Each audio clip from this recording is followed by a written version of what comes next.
너 근심 걱정 말아라. 주 너를 지키리. 주 날개 밑에 거하라. 주 너를 지키리. 주 너를 지키리. 아무 때나 어디서나 주 너를 지키리. 늘 지켜주시리. 예수님은 내가 누구냐고 스스로 말할 때가 많습니다. 나는 양의 문이다. 나는 그리고 선한 목자다라고도 말씀하시고, 오늘은 나는 길이요 진리요 생명이다. 또 요한복음 11장 25절에는 나는 부활이요 생명이다. 예수님이 스스로 자기 자신에 대한 이야기를 하셨습니다. 그런데 이 제자들은 예수님이 누구라고 구체적으로 언급을 했는데도 불구하고 아직도 그 얘기가 마음에 확 들어오지 않습니다. 우리 믿음으로 말하면 머리로는 지식으로는 아는데 이게 마음으로 믿어지지 않는 거예요. 그러니까 머리에까지는 우리가 신앙적으로 보면 지식이 도달하려고 하면 그래도 깨달음이 있고 빨리 오시는 분들이 많아요. 아는 것은 아는데 믿어지지 않아요. 이게 이제 가슴까지 내려오는 시간이 어떤 분들은 1년 걸린 분들도 있고, 어떤 분들은 10년 걸린 분들도 있고, 어떤 분들은 평생 해도 믿어지지 않는 분들이 있습니다. 하나님의 말씀이 우리에게 딱 들어와서 내 마음에 확 자리 잡을 때가 언제냐? 예수님을 바로 영접했을 때. 예수님이 바로 영접되어지게 되면 내 안에 하나님의 영이 들어와서 주인이 되십니다. 그래서 하나님이 나를 지배하고 다스리십니다. 그래서 성경은 하나님의 감동된 말씀이기 때문에 하나님과 함께 같은 말씀으로 성령을 통하여 우리 심령 속에 찾아오는 거예요. 그래서 머리에서 가슴까지 내려오는 시간이 길면 길수록 신앙생활에는 답답함을 많이 느낍니다.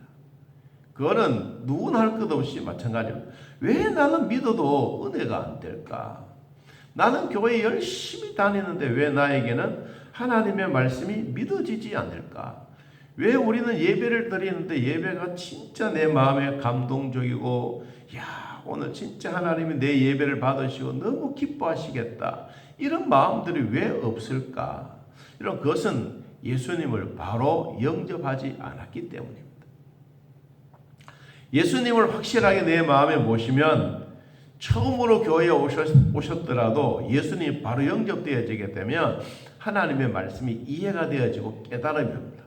그러면 내 머릿속에 알고 있는 지식들이 이때부터 시작해서 내 가슴으로 확 와 있으면 이제 내 마음속에서 믿음이 쑥쑥 자라게 됩니다. 아니, 저 사람은 1년도 안 됐는데 어떻게 저렇게 믿음이 철저하게 다닐까? 그것은 머리에서 가슴으로 내려온 시간이 짧기 때문에 그렇습니다. 아니, 저 사람은 30년 예수 믿는데도 왜 저렇게 주일 성수가 안 될까? 왜 저럴까? 그러면 머리에서 가슴까지 내려오는 시간이 긴 시간이기 때문에 그렇습니다. 여러분, 우리가 예수님을 영접하고 하나님의 자녀가 되고 하나님의 백성이 되는 순간부터 하나님의 말씀이 진짜 달콤하게 내 마음에 와서 탁 쌓여지게 됩니다. 오늘 예수님의 제자들이 너희는 마음에 근심하지 말라. 왜 마음에 근심하지 말라고 했느냐? 예수님이 제자들 보니까 마음에 근심이 있으니까 그런 거예요. 너희는 두려워하지 말아라. 왜 그렇습니까? 보니까 두려워하는 마음이 생기니까 그런 거예요. 예수님이 제자들에게 마음에 근심하지 말고 하나님을 믿으니 또 나를 믿으라고 했던 그 이유가 뭐냐 하면 이 앞부분에서 예수님과 제자들이 성만찬을 실행하면서 유다를 향하여 너희는 나를 팔 자가 있다. 그렇죠. 주님, 우리는 결코 주님을 떠나지도 않겠습니다. 우리는 겉으로 보여지는 신앙생활을 하는 게 아니고 예수님이 말씀하신 것처럼 너희들은 서로 사랑해라. 사랑하는 자가 바로 나의 제자가 된다. 나의 제자만 되는 것이 아니라 너희들에게는 많은 열매를 맺게 될 것이다. 이제 그런 얘기를 예수님이 하셨어요. 그러니까 시몬 베드로가 말합니다. 주님이 어디로 가십니까? 도대체. 그런데 내가 가는 길은 지금은 너희들이 내 뒤를 따라올 수가 없지만 앞으로는 너희들이 내 뒤를 따라오게 될 것이다 라고 이야기를 합니다. 여러분, 그러니까 베드로가 더 마음에 답답합니다. 내가 주를 위해서 목숨이라도 바치겠으니 내가 주님이 가신 그 길을 끝까지 따라갈 수 있도록 도와주십시오. 그러니까 예수님이 하신 말씀이 쓸데없는 소리 하지 말아라. 네가 나를 위해서 목숨 버린다고 하는 것은 참 좋은 말이지만 오늘 밤에 네가 닭 울기 전에 나를 3번이나 부인하리라. 여러분, 예수님이 베드로에게 말씀하셨던 부인한다라는 이 말을 듣고 난 다음에 다른 제자들도 나도 똑같이 그렇지 않을까. 저 베드로가 저런 얘기를 하고 예수님이 저런 말씀을 하셨는데 나에게도 그렇지 않을까. 여러분, 그러고 있을 때 주님 하시던 말씀이 걱정과 두려움 속에 쌓여져 있으니까 너희는 근심하지 말아라 그랬어요. 여러분, 우리가 천당 가는 길도 고민하고 갈등하면 힘듭니다. 바다에도 배가 다니는 길이 있고 하늘에도 비행기가 다니는 길이 있습니다. 여러분, 천당 가는 길도 있고 믿음으로 가는 길도 있습니다. 이것이 바로 복음의 길이요, 하나님의 자녀의 권세를 얻었던 자들이 가는 천당의 길입니다. 그래서 예수님이 말했어요. 내가 하나님의 나라에 가면 집이 참 많다. 내가 너희를 위해서 각각 천당에 가서 있어야 될 그 집들을 내가 다 마련해 놓고 내가 다시 너희들에게 오겠다. 그러면 너희들이 나를 영접하고 나 있는 곳으로 너희들이 가게 될 것이다 라고 이야기를 했더니 5절 말씀 보니까 도마가 말합니다. 주님, 주께서 어디로 가시는지 우리가 알지 못하거늘 그 길이 어찌 알겠습니까? 천당 가는 길이 내가 어떻게 보여진단 말입니까? 그렇게 도마가 예수님에게 말했어요. 여러분, 그러니까 예수님 하시는 말씀이 내가 곧 길이다. 내가 곧 진리다. 내가 곧 생명이다.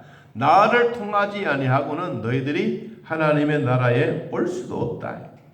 아주 예수님이 단호하게 말했어요. 왜 그렇게 말했느냐? 내가 천당 가는 길을 너희들에게 가르쳐 줬지 않느냐? 다 보여주고 내가 죽은 자도 살려주었던 생명의 근원이 아니냐? 너희들은 아직도 그것을 믿지 못하고 있느냐? 여러분, 그 말입니다. 여러분, 예수님이 오늘 우리 이 시간에도 오셔서 우리들에게 말합니다. 내가 곧 천당 가는 길의 안내자다. 나를 통하여 내가 길을 다 만들어 놓았으니 너희들은 내가 만들어 놓은 이 길을 그냥 걸어오면 돼. 어디까지? 천당으로. 그래서 우리는 이 땅에 살다가 환난도 생기고 태풍도 오고 햇볕도 쬐이고 그런 세월을 탁 지나가면서 믿음 생활을 하다가 여러분 천국으로 한 걸음 한 걸음 가는 것입니다. 왜 갑니까? 예수님이 우리들에게 천당을 마련해 놓으셨기 때문입니다. 우리는 그 길을 가는 동안에는 힘든 일도 있고 어려움도 있습니다. 그러나 이것을 끝까지 견디고 참는 자는 구원을 얻으리라. 여러분, 하나님이 주셨던 이 말씀 오늘 또 내 마음에 한 번 더 되새겨 보기를 축복합니다. 자, 7절 말씀해 봅니다. 너희가 나를 알았더라면 내 아버지도 알았으리로다. 이제부터는 너희가 그를 알았고 또 뭐라 그랬죠? 보았다. 들었다라는 말이 아니요. 너희들이 알았단 말이 아니요. 보았다는 말이요. 보았다는 말은 뭐예요? 확신이에요. 내가 천당에 가는 길을 확실하게 너희들에게 보여주었다. 보여주어도 믿지 못하면 어떻게 하겠느냐? 책임은 너희들이 있지 않나. 내가 고속도로를 잘 닦아 놓았는데 차를 가지고 달려가는 것은 너희들이 해야 할 일이다. 예수님이 우리들에게 천당 가는 길을 다 닦아 놓았어요. 준비를 완벽하게 해 놓았어요. 그래서 우리는 교회를 통하여 믿음이 자라고 목사님을 통하여 흘러내리는 하나님의 말씀을 듣고 내 영혼이 쑥쑥쑥쑥 자라면서 내 주변에 있는 악한 것들, 더러운 것들 다 씻어내고 정결한 마음으로 하나님을 향하여 한 걸음 한 걸음 나아가는 것입니다. 여러분, 이것이 예수님이 우리에게 보여주셨던 내가 곧 길이다. 오직 내가 길이다. 오직 내가 진리다. 오직 내가 생명이다. 나를 통하지 아니하고는 하나님의 나라에 갈 수가 없다. 그러면서 그 길을 우리의 눈으로 보게 하셨습니다.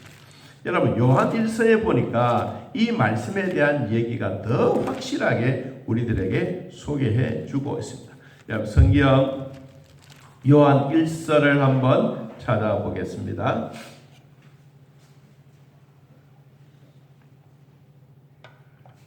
요한 1서 1장 1절 태초부터 있는 생명의 말씀에 관하여는 우리가 들은 바요 눈으로 본 바요 자세히 보고 우리의 손으로 만진 바라. 이 생명이 나타내신 바 된지라. 이 영원한 생명을 우리가 보았고 증언하여 너희에게 전하노니 이는 아버지와 함께 계시다가 우리에게 나타내신 바 된 이시니라. 그분이 누구냐? 그분이 바로 예수님이다. 주님은 우리들에게 들려주고 눈으로 보여주고 만져주고 느껴지고 다 해주셨다. 그래서 주님이 내가 곧 길이다. 내가 곧 진리다. 내가 곧 생명이다. 나를 통하지 아니하고는 하나님의 나라에 갈 수가 없다고 말씀해 주셨습니다. 그 말씀은 베드로가 또 그 말에 대해서 힘있게 우리들에게 전달해 주고 있습니다. 사도행전 4장 12절 말씀에 보니까 이런 말씀이 있어요. 다른 이로서는 구원을 받을 수 없나니 천하 사람 중에 구원을 받을 만한 다른 이름을 우리에게 주신 일이 없음이니라 하였더라. 베드로가 단호하게 구원은 예수님으로 말미암아 이루어진다. 다른 길은 없다. 오직 한 길이다. 여러분, 천당 가는 그 길에 주님이 우리에게 오직 한 길 그 속에 우리를 얹혀 놓으시고 오늘도 뚜벅뚜벅 천당을 향하여 걸어가게 하신 하나님께 감사하면서 오늘도 주일을 은혜 받는 축복의 시간이 되기를 예수님의 이름으로 기도합니다. 하나님 아버지, 오늘도 주 안에 있는 우리들에게 은혜와 복을 더하여 주시고 딴 근심 없도록 도와주시며 염려하지 않고 믿음으로 살아가는 복이 되게 하여 주옵소서. 매일매일 주님 앞에 살아가는 우리의 삶에 은혜와 복을 주셨던 하나님, 우리가 믿음 생활한다고 하지만 그냥 아는 것으로 만족하지 아니하게 하시고 하나님, 이것이 눈으로 보고 손으로 만진 바 되고 그리고 내 마음속에 확신이 생겨지는 은혜와 복이 있게 하여 주옵소서. 하나님, 우리가 하나님의 자녀라고 큰 소리 칠 때도 있지만 또 우리가 작아질 때도 있습니다. 내 몸에 약하고 내 몸이 아프면 하나님이 안 계시는가 라고 생각하지만 하나님은 우리에게 길과 진리와 생명 되신 그분이 더 확고한 은혜를 저희들에게 베풀어 주셨습니다. 이 은혜 받고 은혜대로 잘 사는 우리 모두가 되게 하여 주옵소서. 오늘도 주일날 주님 앞에 나와 예배하는 온 성도들 마음속에 하늘 문을 여시고 성령의 기름 부으심이 충만하게 하시고 오늘도 등단에서 기도할 장로님의 기도를 들으시고 온 성도들이 은혜 받는 축복의 날 되게 하옵소서. 주일학교 위에 복을 주시고 찬양대와 성가대 위에 하나님 축복해 주시고 안내하며 또 모든 수종드는 주의 백성들 머리 위에 일일이 안수하시고 헌신과 섬김의 복이 있게 하여 주옵소서. 예수님의 이름으로 기도하옵나이다. 아멘. 하늘에 계신 우리 아버지여, 이름이 거룩히 여김을 받으시오며 나라의 마음이시며 뜻이 안에서 이루어진 것 같이 땅에서도 이루어지이다. 오늘날 우리에게 일용할 양식을 주옵시고 우리가 우리에게 죄진 자를 사하여 준 것 같이 우리 죄를 사하여 주옵시고 우리를 시험에 들게 하지 마옵시고 다음 악에서 구하옵소서. 대개 나라와 권세와 영광의 아버지께 영원히 있사옵나이다. 아멘. 자, 이렇게 기도드리겠습니다.